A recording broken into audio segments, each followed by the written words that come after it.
ಸ್ನೇಹಿತರೆ, ಇವತ್ತು ಶ್ರಾವಣ ಮಾಸದ ಪ್ರಥಮ ಶುಕ್ರವಾರ ಕಲಶ ಇಟ್ಟು ಪೂಜೆಯನ್ನು ಯಾವ ರೀತಿ ಮಾಡಬೇಕು ಅಂತ ತಿಳಿಸ್ಕೊಡ್ತೀನಿ. ಯಾಕಂದರೆ ಅತ್ಯಂತ ಶುಭ ಯೋಗದಲ್ಲಿ ಶ್ರಾವಣ ಮಾಸದ ಶುಕ್ರವಾರ ಕಾಲು ಹಾಕ್ಲಿಕ್ಕತ್ತದ. ಮೊದಲೇ ಶುಕ್ರವಾರ ಹಸ್ತ ನಕ್ಷತ್ರ ಸಿದ್ಧ ಯೋಗದಲ್ಲಿ ಸಂಪತ್ತನ್ನು ಕೊಡಲಿಕ್ಕೆ ಮಹಾಲಕ್ಷ್ಮಿ ಬರ್ತಾ ಇದ್ದಾಳೆ. ಪ್ರಥಮ ಶುಕ್ರವಾರ ಅತ್ಯಂತ ಶುಭ ಯೋಗದಲ್ಲಿ ಬಂದಿರೋದ್ರಿಂದ ಆ ಶುಕ್ರವಾರವನ್ನು ನಾವು ಸಂಪತ್ ಶುಕ್ರವಾರ ಅಂತಾನೆ ಕರಿತೇವೆ. ಮಹಾಲಕ್ಷ್ಮಿ ಬಲಗಡೆ ಹೂವನ್ನು ಕೊಟ್ಟಳು ಅಂದರೆ ನಿಮಗೆ ಅತ್ಯಂತ ಶುಭ ಯೋಗವನ್ನು ತಂದುಕೊಡುವಂಥ ಈ ಮಹಾಲಕ್ಷ್ಮಿ ಪೂಜೆಯನ್ನು ಹೇಳಿಕೊಡ್ತೀನಿ. ಪ್ರತಿಯೊಬ್ಬರೂ ಮಾಡಿರಿ. ಶ್ರಾವಣದಲ್ಲಿ 4 ಶುಕ್ರವಾರ ಪೂಜೆಯನ್ನು ಮಾಡಿರಿ. ಮೊದಲೇ ಶುಕ್ರವಾರ ಕಲಶ ಇಟ್ಟು ಪೂಜೆಯನ್ನು ಮಾಡಬೇಕು. ನಂತರ ಶನಿವಾರ ದಿವಸ ಸಾಯಂಕಾಲ ಸಮಯದಲ್ಲಿ ವಿಸರ್ಜನೆಯನ್ನು ಮಾಡಬೇಕು. ಮತ್ತು ಶುಕ್ರವಾರ ಹೊಸ ಕಲಶವನ್ನು ಇಡಬೇಕು, ಹೊಸ ತೆಂಗಿನಕಾಯಿ ಇಡಬೇಕು. ಮತ್ತು 1ನೇ ವಾರ ಈ ಶುಕ್ರವಾರ ಈ ರೀತಿಯಾಗಿ ಕಲಶ ಇಟ್ಟು ಪೂಜೆ ಮಾಡಿರಿ. 2ನೇ ವಾರ ವರಮಹಾಲಕ್ಷ್ಮಿ ಪೂಜೆ ಇರ್ತದೆ. ಈ ಶ್ರಾವಣದಲ್ಲಿ ಬರುವಂಥ 4 ಶುಕ್ರವಾರ ಈ ರೀತಿಯಾಗಿ ಕಲಶ ಇಟ್ಟು ಪೂಜೆಯನ್ನು ಮಾಡಿರಿ. ಅತ್ಯಂತ ಶುಭವನ್ನು ತಂದುಕೊಡ್ತದೆ. ಹೇಗೆ ಮಾಡೋದು ತಯಾರಿ ಅಂತ ತೋರಿಸ್ಬಿಡ್ತೇನೆ. ಮೊದಲೇದಾಗಿ ನೀವು ಎಲ್ಲಿ ಕಲಶ ಇಟ್ಟು ಪೂಜೆಯನ್ನು ಮಾಡ್ತೀರೋ ಅಲ್ಲಿ ಈ ರೀತಿಯಾಗಿ ಸ್ವಚ್ಛವಾಗಿ ಒರೆಸಿ ಒಂದು ರಂಗವಲ್ಲಿಯನ್ನು ಹಾಕ್ಕೊಂಡು ಶ್ರೀಕಾರ ಹಾಕ್ಕೊಂಡು ಮಣೆಯನ್ನು ಹಾಕ್ಕೊಳ್ಬೇಕು. ನಂತರ ಮಹಾಲಕ್ಷ್ಮಿಯ ಒಂದು ಫೋಟೋವನ್ನು ಇಟ್ಟು ಒಂದು ಮಣೆ ಆಗಿರ್ಬೋದು ಅಥವಾ ಒಂದು ಸಾಣಿಕಲ್ಲು, ನಿಮ್ಮ ಮನೆಯಲ್ಲಿ ಮಣೆ ಇದ್ದರೆ ಮಣೆ ಅಥವಾ ಸಾಣಿಕಲ್ಲು ಇದ್ದರೆ ಸಾಣಿಕಲ್ ಮೇಲೆ ಈ ರೀತಿಯಾಗಿ 3 ಮುಟ್ಟಿಗೆ ಅಕ್ಕಿಯನ್ನು ಹಾಕ್ಕೊಳ್ಬೇಕು. ಇನ್ನೂ ಒಂದು ತಟ್ಟೆಯಲ್ಲಿ 2 ಮುಟ್ಟಿಗೆ ಅಕ್ಕಿ, ಒಟ್ಟು 5 ಮುಟ್ಟಿಗೆ ಅಕ್ಕಿಯನ್ನು ಈ ರೀತಿ ಹಾಕ್ಕೊಳ್ಬೇಕು. ಸಾಣಿಕಲ್ ಮೇಲೆ 3 ಮುಟ್ಟಿಗೆ ಹಾಕ್ಕೊಳ್ಬೇಕು ಮತ್ತು ಅದರಲ್ಲಿ 2 ಮುಟ್ಟಿಗೆ ಹಾಕ್ಕೊಳ್ಬೇಕು. 5 ಮುಟ್ಟಿಗೆ ಅಕ್ಕಿಯಲ್ಲಿ 2 ಕಡೆ ಸಮನಾಗಿ ಹಾಕ್ಕೊಂಡ್ರೂ ಬರ್ತದೆ. ಈ ರೀತಿ ಅಕ್ಕಿಯನ್ನು ಹಾಕ್ಕೊಂಡು ಜೋಡಿಸಿ ಇಟ್ಕೊಂಡು ಈಗ ಇದ್ರ ಮೇಲೆ ಒಂದು ವಿಶೇಷ ಮಂಡಲಾದ ಹೇಳ್ಕೊಡ್ತೇನೆ ನೋಡ್ರಿ. ಈ ಮಂಡಲಕ್ಕೆ ಬಹಳನೇ ಶಕ್ತಿ ಅದ ಅಂತ ಹೇಳ್ತೀವಿ. ಒಂದು ಅಕ್ಷರವನ್ನು ಮಧ್ಯದಲ್ಲಿ ಬರ್ಕೊಳ್ಬೇಕು. ಶ್ರೀಂ ಅಂತ ಅಕ್ಷರವನ್ನು ಬರ್ಕೊಂಡು ಆ ಅಕ್ಷರಕ್ಕೆ ಒಂದು ಶ್ರೀಮಂತ್, ನೀವು ಕನ್ನಡದಲ್ಲಿ ಬಂದರೆ ಕನ್ನಡದಲ್ಲಿ ಬರ್ರಿ, ಇಲ್ಲ ಅಂದರೆ ಸಂಸ್ಕೃತದಲ್ಲಿ ಬಂದರೆ ಸಂಸ್ಕೃತದಲ್ಲಿ ಬರ್ರಿ. ನಂತರ ಶ್ರೀಂ ಅಕ್ಷರ ಬರೆದು ಅದಕ್ಕೆ ಒಂದು ಮಂಡಲವನ್ನು ಹಾಕ್ಕೊಳ್ಬೇಕು. ಅಂದರೆ ರೌಂಡಾಗಿ ಅದರ ಸುತ್ತಲೂ ಹಾಕ್ಕೊಂಡು ನಂತರ ಅದಕ್ಕೆ ಚೌಕಾಕಾರದ ಒಂದು ಮಂಡಲವನ್ನು ಮಾಡಿಕೊಳ್ಬೇಕು. ಈ ರೀತಿಯಾಗಿ ಚೌಕಾಕಾರದ ಮಂಡಲವನ್ನು ಮಾಡ್ಕೊಂಡ್ಮೇಲೆ ಸುತ್ತಲೂ 4 ದಿಕ್ಕಿಗೂ ಒಂದೊಂದು ಚುಕ್ಕೆಯನ್ನು ಇಟ್ಕೊಳ್ಬೇಕು ಅಥವಾ ಶ್ರೀಕಾರ ಬರ್ಕೋಬೇಕು. ನಿಮಗೆ ಶ್ರೀಕಾರ ಬರೀಲಿಕ್ಕಾದರೆ ಶ್ರೀಕಾರ ಬರೀರಿ, ಇಲ್ಲ ಅಂದರೆ ಚುಕ್ಕೆ ಇಟ್ಕೊಂಡಾದರೆ ಚುಕ್ಕೆಯನ್ನು ಇಟ್ಕೊಳ್ರಿ. ಈಗ ಇದನ್ನು ಆ 4 ಚುಕ್ಕೆಗಳನ್ನು ಸೇರಿಸ್ತಾ ಹೋಗಬೇಕು. ಈ ರೀತಿ ಸೇರಿಸಿ ಇದು ಒಂದು ವಿಶೇಷ ಮಂಡಲ ಅಂತ ಹೇಳ್ತೇವೆ. ಈ ಮಂಡಲದಲ್ಲಿ ಮಹಾಲಕ್ಷ್ಮಿ ಆಹ್ವಾನ ಇರ್ತದೆ. ಈ ರೀತಿಯಾಗಿ ಬರೆದು ಇಟ್ಕೊಳ್ಬೇಕು. ಈಗ ನಂತರ ಕಲಶಕ್ಕೆ ನೀರನ್ನು ಇಟ್ಕೊಳ್ಬೇಕು. ಕಲಶದಲ್ಲಿ ಮಹಾಲಕ್ಷ್ಮಿ ಆಹ್ವಾನ ಇರ್ತದೆ. ಆ ಕಲಶದಲ್ಲಿ ನೀರನ್ನು ತುಂಬಿಕೊಳ್ಬೇಕು. ಗಂಗೆ ಜಯಮನೆ ಜೈವ ಗೋದಾವರಿ ಸರಸ್ವತಿ ನರ್ಮದೆ ಸಿಂಧು ಕಾವೇರಿ ಜಲೇಸ್ಮಿನ್ ಸನ್ನಿಧಿಂ ಕುರು ಅಂಥೇಳಿ ಆ ಕಲಶದಲ್ಲಿ ಎಲ್ಲ ನದಿಗಳ ಸಂಗಮವನ್ನು ಕರ್ಕೊಳ್ಬೇಕು. ಈ ರೀತಿ ಕಲಶದ ಕೆಳಗೆ ಒಂದು ತಟ್ಟೆಯನ್ನು ಇಟ್ಕೊಂಡು ಕಲಶ ಇಟ್ಕೊಳ್ಬೇಕು. ನೆಲದ ಮೇಲೆ ಇಟ್ಕೊಳ್ಬಾರ್ದು, ನೆನ್ಪಿಟ್ಕೊಳ್ರಿ. ಈ ರೀತಿ ಅಲ್ಲಿ ಎಲ್ಲ ನದಿಗಳ ಆಹ್ವಾನ ಮಾಡ್ಕೊಂಡ್ಮೇಲೆ ಅದಕ್ಕೆ ಆ ನದಿಗಳಿಗೆ ಆ ನೀರೇನಿರ್ತದಲ್ಲ ಎಲ್ಲ ನದಿಗಳ ಸಂಗಮ ಇರ್ತದೆ. ಈಗ ಅರಿಶಿನ ಕುಂಕುಮ ಅಕ್ಷತೆಯನ್ನು ಹಾಕಿ ಆ ನೀರಿನಲ್ಲಿ ನಾವು ಮಹಾಲಕ್ಷ್ಮಿಯನ್ನು ಆಹ್ವಾನ ಮಾಡ್ಕೊಳ್ಬೇಕು. ಅರಿಶಿನ ಕುಂಕುಮ ತಾಂಬೂಲ ದಕ್ಷಿಣೆ ಕೊಟ್ಟು ಮಹಾಲಕ್ಷ್ಮಿ, ನಾವು ಮಾಡುವಂಥ ಪೂಜೆಗೆ ನಿನ್ನ ಸಾನ್ನಿಧ್ಯ ಬರಲಿ, ಅಲ್ಲಿ ಸಾಕ್ಷಾತ್ ನೀನು ಬಂದು ನೆಲೆಸು ಅಂಥೇಳಿ ಕಾಲುಂಗ್ರ ಪಿಲ್ಲೆ ಅದರೊಳಗೆ ಹಾಕಬೇಕು. ನಂತರ ತಾಂಬೂಲ ದಕ್ಷಿಣೆಯನ್ನು ಕೊಟ್ಟು ಕಾಯಿಯನ್ನು ಇಟ್ಟು ಆಕೆಯನ್ನು ಆಹ್ವಾನ ಮಾಡ್ಕೊಳ್ದಿರ್ತದೆ. ದಕ್ಷಿಣೆ ಇರಬೇಕು. ತಾಂಬೂಲ ದಕ್ಷಿಣೆ ಇಲ್ಲದೆ ಮಾಡಿದಂಥ ಪೂಜೆ ಯಶಸ್ಸು ಕೊಡೋದಿಲ್ಲ. ನಂತರ ಅದಕ್ಕೆ ಮಂಗಳಸೂತ್ರವನ್ನು ಧಾರಣ ಮಾಡಿರಬೇಕು. ನಿಮ್ಮಲ್ಲಿ ಮಂಗಳಸೂತ್ರ ಇಲ್ಲ ಅಂದರೆ ಒಂದು ಅರಿಶಿನ ಬೇರೆಯನ್ನು ಕೂಡ ಕಟ್ಟಬಹುದು.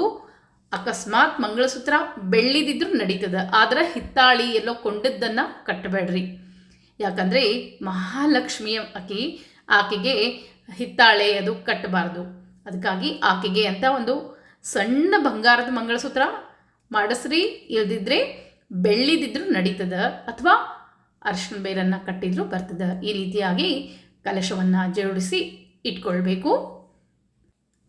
ಈಗ ಈ ಕಲಶವನ್ನು ನಾವು ಅಲ್ಲಿ ಮಹಾಲಕ್ಷ್ಮಿ ಫೋಟೋ ಇಟ್ಟೇವಲ್ಲ ಅದ್ರ ಮುಂದೆ ಒಂದು ಸಾಣಿಕಲ್ಲು ಇಟ್ಕೊಂಡೆಲ್ಲ. ನಿಮ್ಮ ಮನೇಲಿ ಸಾಣಿಕಲ್ಲಿಲ್ಲ ಅಂದರೆ ಒಂದು ಮಣಿ ಮೇಲಾದರೂ ಆ ರೀತಿಯಾಗಿ ಮಂಡಲವನ್ನು ಮಾಡಿಕೊಳ್ಳ್ರಿ. ಈಗ ಈ ಮಹಾಲಕ್ಷ್ಮಿ ಕಲಶವನ್ನು ನಾನು ಅಲ್ಲಿ ಸ್ಥಾಪನೆಯನ್ನು ಮಾಡ್ತಾ ಇದ್ದೇನೆ. ಈ ರೀತಿ ಮಹಾಲಕ್ಷ್ಮಿಯನ್ನು ಸ್ಥಾಪನೆ ಮಾಡಿದ ಮೇಲೆ ದೀಪವನ್ನು ಹಚ್ಚಿಟ್ಕೊಳ್ಬೇಕು. ಪ್ರಥಮ ಶುಕ್ರವಾರ ಪೂಜೆ. ಮಹಾಲಕ್ಷ್ಮಿ ಸಾಕ್ಷಾತಕ್ಕೆ ಹಸ್ತ ನಕ್ಷತ್ರದಲ್ಲಿ ಬರ್ತಾ ಇದ್ದಾಳೆ. ವಿಶೇಷವಾಗಿ ಸಂಪತ್ತನ್ನು ತಂದು ಕೊಡ್ತಾಳಂತೆ. ನಿಮ್ಮ ಮನೆಯಲ್ಲಿ ಸಂಪತ್ತು ಗೌರಿ ಇದ್ದರೆ ಗೌರಿ ಪೂಜೆ ಮಾಡಿರಿ, ಇಲ್ದಿದ್ರೆ ಕಲಶವನ್ನು ಈ ರೀತಿ. ನಂತರ ಬಲಗಡೆಯಲ್ಲಿ ಗಣಪತಿ, ಪ್ರಥಮವಾಗಿ ಗಣಪತಿ ಪೂಜೆ ಆಗಲೇಬೇಕು. ಈ ರೀತಿಯಾಗಿ ಪಕ್ಕದಲ್ಲಿ ಬಲಗಡೆ ಗಣಪತಿಯನ್ನು ಇಟ್ಕೊಂಡು ಗಣಪತಿಗೆ ಆಹ್ವಾನ ಮಾಡಿಕೊಂಡು ಗಣಪತಿ ಪೂಜೆಯನ್ನು ಮಾಡ್ಕೊಳ್ಬೇಕಾಗ್ತದೆ. ಮಮ ಉಪಾತ್ತ ಸಮಸ್ತ ದುರ್ತಕ್ಷೇದ್ವಾರ ಶ್ರೀ ಲಕ್ಷ್ಮೀ ಸಹಿತ ನಾರಾಯಣ ಪ್ರೀತ್ಯರ್ಥಂ ಶುಭ ಶುಭ ಮುಹೂರ್ತೆ ಆದ್ಯ ಬ್ರಹ್ಮಣ ವಿದ್ಯಪರಾರ್ಧೆ ಶ್ವೇತವರಾಹ ಕಲ್ಪೆ ವೈವಸ್ವತ ಮನ್ವಂತರೆ ಕಲಿಯುಗೆ ಪ್ರಥಮ ಪಾದೆ ಜಂಬೂ ದ್ವೀಪೆ ಭರತವರ್ಷೆ ಭರತಖಂಡೆ ಮೇರೋಃ ದಕ್ಷಿಣ ದಿಗ್ಭಾಗೆ ವರ್ತಮಾನೆ ವ್ಯವಹಾರಿಕ ಚಂದ್ರಮಾನೇನ ಪ್ರಭಾದಿ ಷಷ್ಠಿ ಸಂವತ್ಸರಾಣಾಂ ಮಧ್ಯೆ ಶ್ರೀಕ್ರೋಧಿ ನಾಮ ಸಂವತ್ಸರೆ ದಕ್ಷಿಣಾಯಣೆ ವರ್ಷಾವತೋ ಶ್ರಾವಣಮಾಸೆ ಶುಕ್ಲಪಕ್ಷೆ ಆ ದಿನ ಪಂಚಮ್ಯಾತಿಥೋ ಭೃಗುವಾಸರೆ ಹಸ್ತಾನಕ್ಷಸ್ತೆ ಸಿದ್ಧಯೋಗೆ ಭೋಕರ್ಣೆ ಏವಂ ಗುಣ ವಿಶೇಷ ವಿಶಿಷ್ಟಾಯಾಂ ಶುಭದಿತೋ ಅಸ್ಮಾಕಂ ಸಾಕುಟುಂಬಾನಾಂ ಕ್ಷೇಮಸ್ಥೈರ್ಯ ವಿಜಯ ಆಯುರಾರೋಗ್ಯ ಐಶ್ವರ್ಯ ಅಭಿವೃದ್ಧ್ಯರ್ಥಂ ಧರ್ಮಾರ್ಥ ಕಾಮ್ಯ ಮೋಕ್ಷ ಚತುರ್ಧ ಫಲಪುರುಷಾರ್ಥ ಸಿದ್ಧ್ಯರ್ಥಂ ಪುತ್ರಪೌತ್ರಾಭಿ ಅಭಿವೃದ್ಧ್ಯರ್ಥಂ ಇಷ್ಟಕಾಮಾರ್ಥ ಸಿದ್ಧ್ಯರ್ಥಂ ಮನೋವಾಂಛಾ ಫಲ ಸಿದ್ಧ್ಯರ್ಥಂ ಸಮಸ್ತ ದುರ್ತೋಪಶಾಂತ್ಯರ್ಥಂ ಸಮಸ್ತ ಮಂಗಳವಾಪ್ತ್ಯರ್ಥಂ ಶ್ರೀ ಮಹಾಲಕ್ಷ್ಮೀ ದೇವತಾ ಪ್ರೀತ್ಯರ್ಥಂ ಯಥಾಶಕ್ತಿ ಯಥಾಜ್ಞಾನೇನ ಕಲ್ಪೋಕ್ತ ಪ್ರಕಾರೇಣ ಶ್ರಾವಣ ಮಾಸ ನಿಮಿತ್ಯ ಮಹಾಲಕ್ಷ್ಮೀ ದೇವತಾ ಪ್ರೀತ್ಯರ್ಥಂ ಯಥಾಶಕ್ತಿ ಪ್ರಥಮ ಶುಕ್ರವಾರ ಮಹಾಲಕ್ಷ್ಮೀ ದೇವತಾ ಆಹ್ವಾನ ಸಹಿತ ಷೋಡಶೋಪಚಾರ ಪೂಜಾಂ ಕರ್ಷೆ ತಥಾ ಶ್ರೀ ಸಿದ್ಧಿಬುದ್ಧಿ ಸಹಿತ ಶ್ರೀಮನ್ ಮಹಾಗಣಪತಿ ದೇವತಾ ಪೂಜನಂಚ ಕರಿಷ್ಯೆ ಅಂಥೇಳಿ ಕೈಯಲ್ಲಿರೋ ಅಕ್ಷತೆಯನ್ನು ಮತ್ತು ಹೂವನ್ನು ನೀರು ಹಾಕ್ಕೊಂಡು ಕೆಳಗೆ ಬಿಡಬೇಕು. ಸಂಕಲ್ಪವನ್ನು ನೀವು ಹೇಳಲಿಕ್ಕೆ ಹೋಗಬೇಡ್ರಿ, ಸರಿಯಾಗಿ ಕೇಳಿಸ್ಕೊಂಡ್ರೆ ಸಾಕು, ನಿಮ್ಮ ಕೆಲಸಗಳು ಯಶಸ್ಸನ್ನು ಕೊಡ್ತದೆ.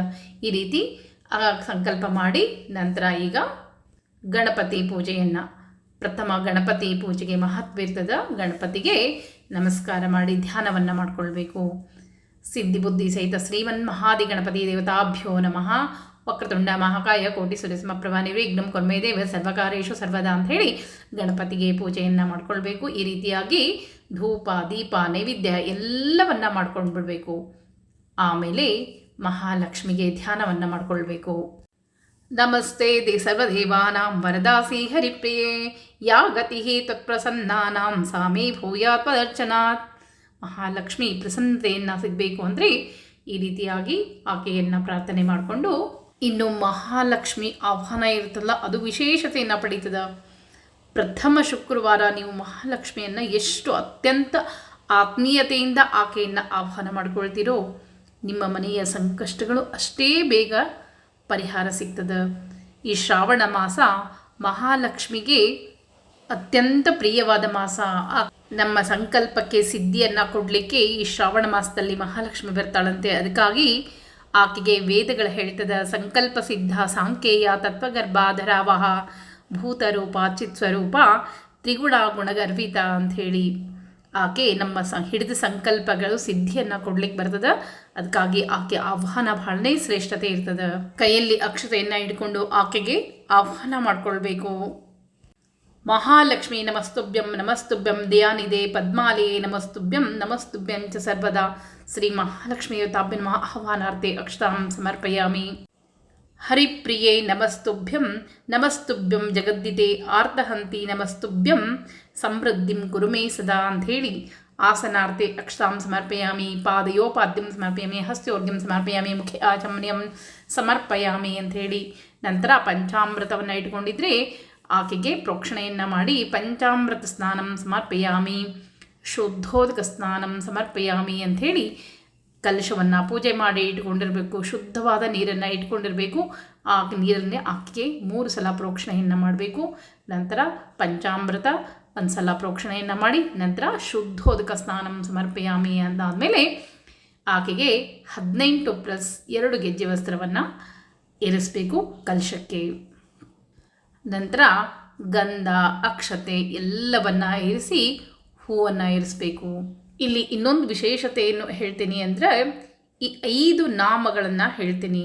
ಈ 5 ನಾಮಗಳಿಂದ ಆಕೆಗೆ ನೀವು 5 ತರಹದ ಹೂಗಳು, ಮಲ್ಲಿಗೆ ಹೂಗಳು ಮತ್ತು ಕೆಂಪು ಹೂವು ಆಗಿರ್ಬೋದು, ಮತ್ತು ಚಂಪಕ ಅಂಥೇಳಿ ಅಂದರೆ ಸಂಪಿಗೆ ಹೂಗಳನ್ನು ಸಿಕ್ಕರೆ ಭಾಳನೇ ಒಳ್ಳೆಯದು. ಮಲ್ಲಿಗೆ ಹೂವು, ಸಂಪಿಗೆ ಹೂವು, ಈ ರೀತಿ ಮಲ್ಲಿಗೆಯಲ್ಲಿ 2-3 ವೆರೈಟಿ ಇರ್ತದೆ.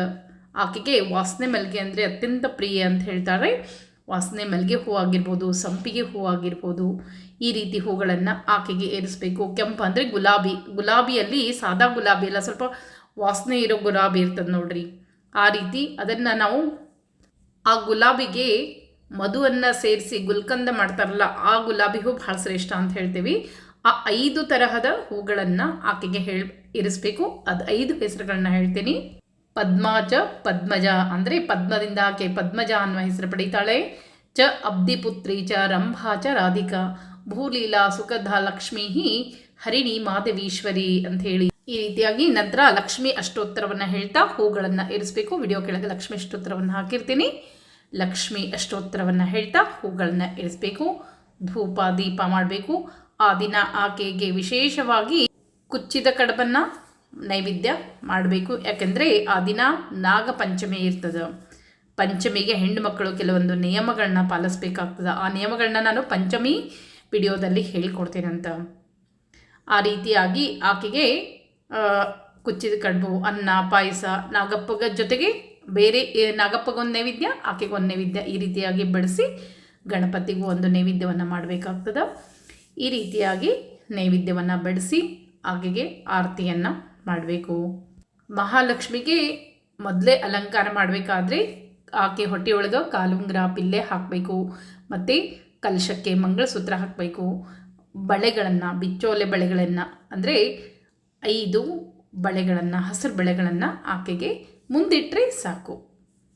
ನಂತರ ಆ ಬಳೆಗಳನ್ನು ಮನೆಯವರು ಹಾಕ್ಕೊಳ್ಬೇಕು, ಮತ್ತೊಬ್ಬರಿಗೆ ಕೊಡಬಾರ್ದು. ನಮ್ಮ ಮನೆಯಲ್ಲಿ ಲಕ್ಷ್ಮಿಗೆ ಏರಿಸಿದ ಯಾವುದೇ ವಸ್ತುಗಳನ್ನು ಇನ್ನೊಬ್ಬರಿಗೆ ಕೊಡಬಾರ್ದು. ಸೀರೆ ಆಗಿರ್ಬೋದು, ವಸ್ತ್ರ ಆಗಿರ್ಬೋದು, ತಾಂಬೂಲ ಆಗಿರ್ಬೋದು, ದಕ್ಷಿಣೆ ಮಾತ್ರ ದೇವರಿಗೆ ಹಾಕಬೇಕೇ ಹೊರತು ಅಲ್ಲಿ ದೇವಿಗೆ ಇಟ್ಟಂಥ, ಕಲಶಕ್ಕೆ ಇಟ್ಟಂಥ ತಾಂಬೂಲವನ್ನು ಮನೆ ಮಂದಿನೇ ಹಾಕ್ಕೊಳ್ಬೇಕು, ಹೊರಗೆಲ್ಲೂ ಚೆಲ್ಲಬಾರ್ದು. ಇನ್ನು ಕಲಶದ ನೀರನ್ನು ಸಹ ಮಾರನೇ ದಿವಸ ವಿಸರ್ಜನೆಯನ್ನು ಮಾಡಿದ ಮೇಲೆ ಕಲಶದ ನೀರನ್ನು ಎಲ್ಲೂ ಆ ಕಡೆ ಈ ಕಡೆ ಹಾಕಬಾರ್ದು, ಎಲ್ಲೂ ಕಾಲಲ್ಲಿ ಬೀಳಬಾರ್ದು. ಮನೆಗೆ ಸ್ವಲ್ಪ ಪ್ರೋಕ್ಷಣೆಯನ್ನು ಮಾಡಿ ಉಳಿದ ನೀರನ್ನು ತೆಗೆದುಕೊಂಡು ಹೋಗಿ ಯಾವುದಾದ್ರೂ ಬೇರೆ ಗಿಡಕ್ಕೆ ಹಾಕಬೇಕು, ತುಳಸಿ ಗಿಡಕ್ಕೆ ಹಾಕಬಾರ್ದು. ಆಕೆಗೆ ಒಣಕೊಬ್ಬರಿ ಹಾಕಿ, ಒಣಕೊಬ್ಬರಿ ಬಟ್ಲನ್ನು ಹಾಕಿ ಉಡಿಯನ್ನು ತುಂಬಬೇಕು. ಈ ಶುಕ್ರವಾರ, 1ನೇ ಶುಕ್ರವಾರ ಒಣಕೊಬ್ಬರಿ ಬಟ್ಲನ್ನು ಹಾಕಿ, ಪುಟಾಣಿಯನ್ನು ಹಾಕಿ ಉಡಿಯನ್ನು ತುಂಬಬೇಕು. ಉಡಿ ತುಂಬೋದು ನೈವೇದ್ಯಕ್ಕಿಂತ ಮುಂಚೆನೇ ಇರ್ತದೆ. ಉಡಿ ಎಲ್ಲ ತುಂಬಿ ಆದಮೇಲೆ ಆಕೆಗೆ ಧೂಪ ದೀಪ ನೈವೇದ್ಯ ಎಲ್ಲವನ್ನು ಮಾಡಿ ನಂತರ ಆರತಿಯನ್ನು ಮಾಡಿ ಪ್ರದಕ್ಷಿಣ ನಮಸ್ಕಾರವನ್ನು ಹಾಕಿ ಆ ದಿನ ಒಂದು ವಿಶೇಷ ಶ್ಲೋಕದ ಮುಂದೆ ಹೇಳ್ಕೊಡ್ತೀನಿ. ಮತ್ತು ಒಂದು ರಂಗೋಲಿಯದ ಬಾಗಿಲಲ್ಲಿ ಹಾಕಲಿಕ್ಕೆ ಅದನ್ನು ಕೂಡ ಹೇಳ್ತೀನಿ. ಪ್ರಥಮ ಶುಕ್ರವಾರ ಲಕ್ಷ್ಮಿ ಆಹ್ವಾನ ರಂಗೋಲಿ ಇರ್ತದೆ, ಅದನ್ನು ಕೂಡ ನಾನು ಹೇಳ್ಕೊಡ್ತೀನಿ. ಒಂದು ವಿಶೇಷವಾಗಿರುವಂಥ ಸ್ತೋತ್ರ ಕೂಡ ಹೇಳ್ಕೊಡ್ತೀನಿ.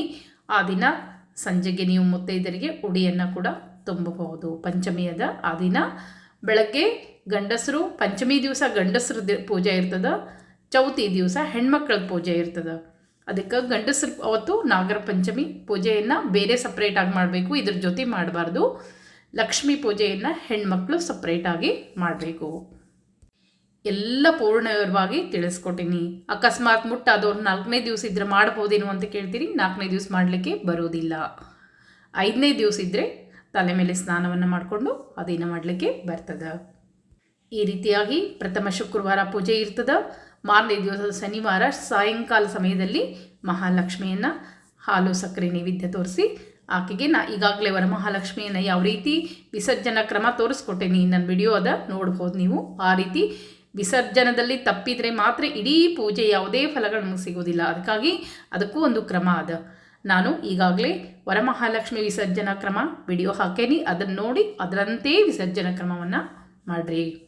ಇನ್ನು ಪೂಜೆಯನ್ನು ಯಾವ ಸಮಯದಲ್ಲಿ ಮಾಡಬೇಕು, ಕಲಶ ಆಹ್ವಾನ ಯಾವ ಸಮಯದಲ್ಲಿ ಮಾಡಬೇಕು ಅದನ್ನು ಕೂಡ ಮುಂದಿನ ವಿಡಿಯೋದಲ್ಲಿ ಹೇಳ್ಕೊಡ್ತೇನೆ ಅಂತ. ಅದೇ ಸಮಯದಲ್ಲಿ ಕಲಶ ಸ್ಥಾಪನೆ ಮಾಡಿರಿ, ಲಕ್ಷ್ಮಿಯನ್ನು ಆಹ್ವಾನ ಮಾಡಿಕೊಳ್ಳ್ರಿ.